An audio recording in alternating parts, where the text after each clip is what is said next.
Okay, let's get a couple things out of the way right off the bat. Yes, it's an 82 game season, so a couple bad games are bound to happen to every team.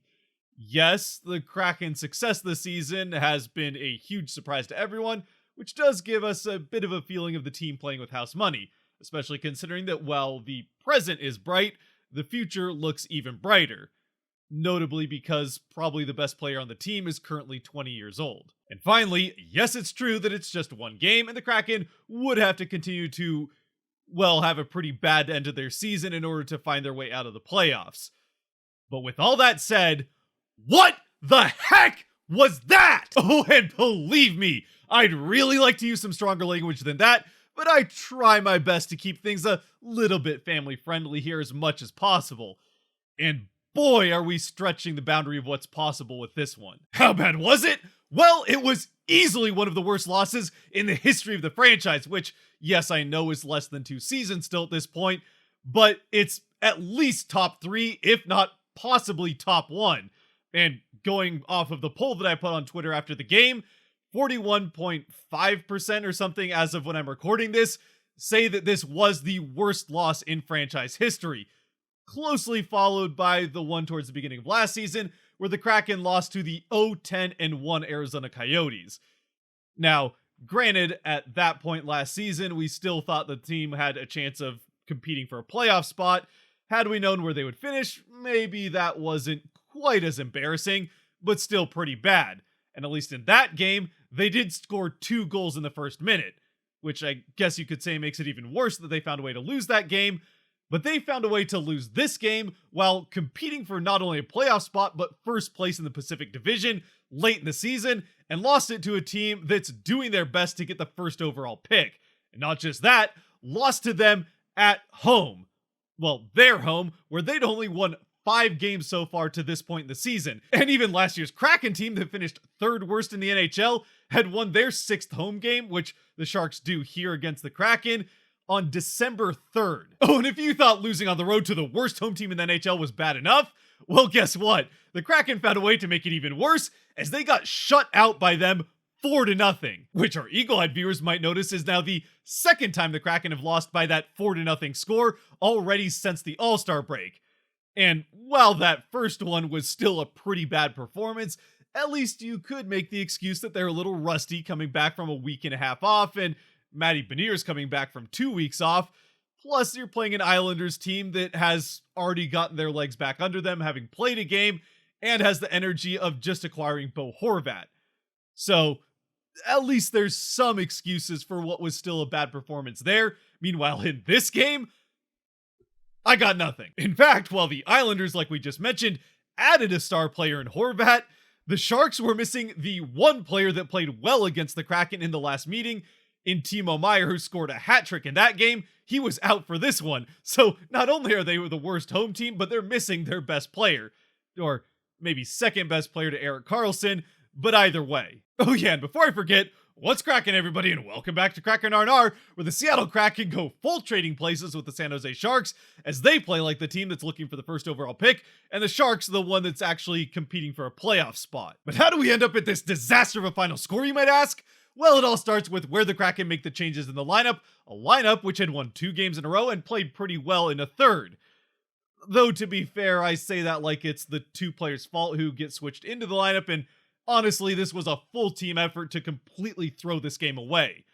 Those 2 changes, though, are the 2 ex-Sharks, or 2 most recent ex-Sharks, in Martin Jones in net for the Kraken, and while he did not have a good game, again, this was a full team effort, as well as Magna, who's now playing his 2nd game for the Kraken, and honestly, was maybe one of the better Kraken defenders. Though, he wasn't great, that just kind of says how bad everyone else was. Outside of Larson, who actually had a decent game. Oh, and by the way, it was Susie who came out of the lineup for Magna to go in, but like I've already said, it wasn't really either Magna or Jones's fault specifically that this game goes the way it does. Again, it was a full team effort, so let's just get through this game and move on with our lives, because that's clearly where the Kraken mindset was going into this game. And the first period pretty much comes and goes without much event. Neither team gets much of anything going. The Kraken might have the slight edge, but the game is scoreless after 1, both teams having failed to do anything on a power play. And then we get into the second, where the Kraken get a second power play, don't do anything with that, but are able to create a little bit of momentum out of that power play. And in fact, I think at one point getting the first five of the first 6 shots on goal of the period in the favor of the Kraken. And that momentum carries right up until about the halfway point of the period when there's a face-off in the defensive end of the Kraken, and I think you know where this is going. Well, you at least know where the final destination is, but the journey is a little bit different than what we're used to. You might assume that the Kraken will lose this face-off, and then there will be a pass and the puck will end up in the back of the net. No, in fact, the Kraken actually end up winning this face-off. Okay, we've seen that happen. The Kraken win a face-off, it ends up behind the net, but they lose the race to that puck, and then the opposing team gets to it, gets a pass out into the slot, and it's a goal. Nope. This one, the Kraken win the faceoff. It's Yanni Gourde who gets to it, and he just shovels it backhand right through the legs of, I think it was Couture, and catches Jones sleeping. It goes right into the side of the net, straight off of Gourde's stick from the faceoff, and it's 1-0 Sharks without, I mean, Couture may have just grazed the puck with his stick during the faceoff, but this one was put in pretty clean by Gourde, as Jones just wasn't ready, I guess. Okay, not a big deal.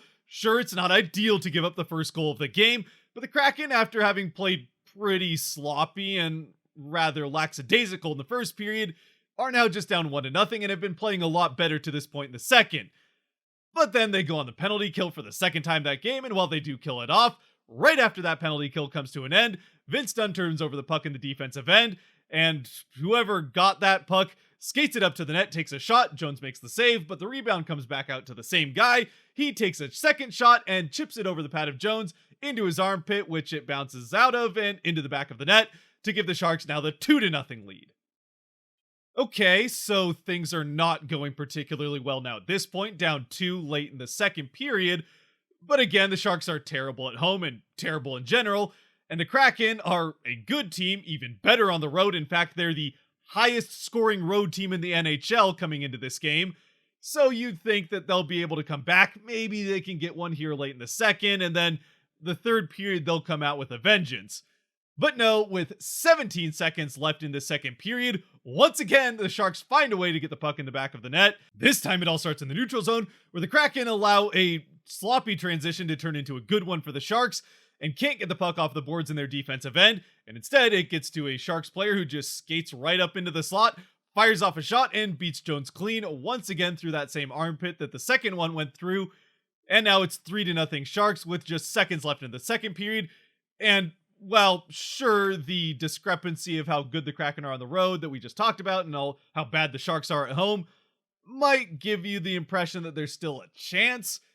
Now it does feel pretty over. And sure enough, well, the Kraken do come out in the third period and for once actually show some real fight. I mean, yeah, we said that they played decently at the start of the second period, but it wasn't until a few minutes into the third that they really looked like the team, at least offensively, that they probably should have been playing like the entire game. Unfortunately, at this point, Reimer was really feeling himself in net and was a complete brick wall as he made a number of pretty big saves to keep this game, well, keep the Kraken at least off the board and the shutout going for him through the middle of the period. And then when that all came up empty, the Kraken just kind of said, well, guess we lost this one, and stopped trying. Eventually, the Sharks get it into the net again for a fourth time. I don't even remember how that one happens. I think it was Couture throws it in from the corner. He gets it somehow through the crease and it's tipped in on the far side, which actually, now that I think about it, I do remember it. And I don't know how Jones doesn't get his stick on the ice to at least prevent this puck from going right in front of him to the guy on the other side. But at this point, it hardly matters as there's only 3 minutes left in the game. It makes it 4-0. And the Kraken, well, I don't know what more there is to say about this game that hasn't already been said. Once again, then, the Kraken, who coming into this game were the highest scoring road team in the NHL, one of the best road teams in the NHL by record, and they lose in completely lazy, heartless, embarrassing, shambolic, and just downright horrific fashion to the worst home team in the NHL, one of the worst teams all around in the NHL, who was missing one of their best players, probably their second best player in Timo Meier. And on top of that, they managed to lose that game in a 4-0 shutout. And, well, yes, all of those things I said at the beginning are true. It is just one game, and these things can happen. It is also 2 points in the standings that the Kraken really need to be getting, as it's a tight race at the top of the division, with all 4 teams within 2 or 3 points of each other, and now the Kraken don't even have the benefit of games in hand, as they're right at the same number of games played as all those other teams. In fact, now I think they're 1 game ahead of Vegas. So at this point, they are where they are in the standings, and you don't have points percentage to go off of anymore. Really, the only good news to come out of this game for them is that the Flames continue to embarrass themselves and just can't get anything going. So the Kraken at least maintain that 7-point cushion that they have there on that second wildcard spot.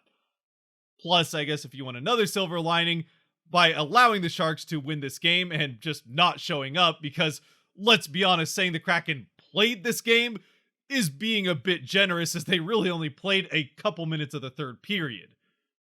But by allowing the Sharks to get those 2 points, they do at least push them a little bit farther away from good chances at Connor Bedard. So there's your silver lining for the game. As far as Kraken 3 stars in this game, are you kidding me? This game? No, there are no stars in this game. Like we said, Larson played an okay game, but okay is not good enough to get you a star. Not when you lose 4-0 to a team like the Sharks in a game that you had no business even having it really be close in the first place. Instead, it isn't close, but in the other direction. And now up next, all the Kraken have to deal with is 2 of the best teams in the entire league in the Boston Bruins and Toronto Maple Leafs that come into town on Thursday and Sunday to play the Kraken, or maybe it's Saturday. Either way, they play 2 home games here coming up against 2 of the best teams in the league, which granted, they have already beaten both of those teams. And as far as that's concerned, leave it to the Kraken to beat the best home team in the NHL in the Bruins, the best road team in the NHL at home in the Devils, and then go and lose on the road to the worst home team. Makes perfect sense. I suppose, at least for the Bruins game, the Kraken will be coming off of a number of days rest. I think actually 4 days rest, considering this was really basically a rest day, or at least they played like it was a rest day, as the Kraken pretty much just went out there for a public skate and let the Sharks play a hockey game around them. Anyway, that's about all I have to say about this game. I mean, I could keep ranting and raving, but honestly, I don't think anybody really wants to listen to that, and who knows how many of you even made it to this point. So if you are one of those people who have made it to this point and are still angry and would like to vent, after all, this is an R&R, which is recap and reaction, but it can be the other way around. Feel free to let loose in the comment section all of your frustration about this game. Let me know what you thought about it. If there are any players that you would like to give stars in this game, feel free to do that if you want to. Personally, I'm not going to. But until the next one, which hopefully the Kraken actually show up for, and if they don't, they're going to get really embarrassed by the Bruins. If you made it to this point, thank you very much for watching. If you liked or enjoyed this video, well, probably more than you liked or enjoyed the game, or you wouldn't have made it past the first couple of seconds, because, I mean, let's be honest, if I had made this video like the Kraken played the game, I wouldn't have made it at all. But if you have made it to this point, thank you very much for watching. There's buttons down below to help support the channel. I don't know. You know all the good stuff. Stay safe out there, be good to each other. God bless, and go Kraken.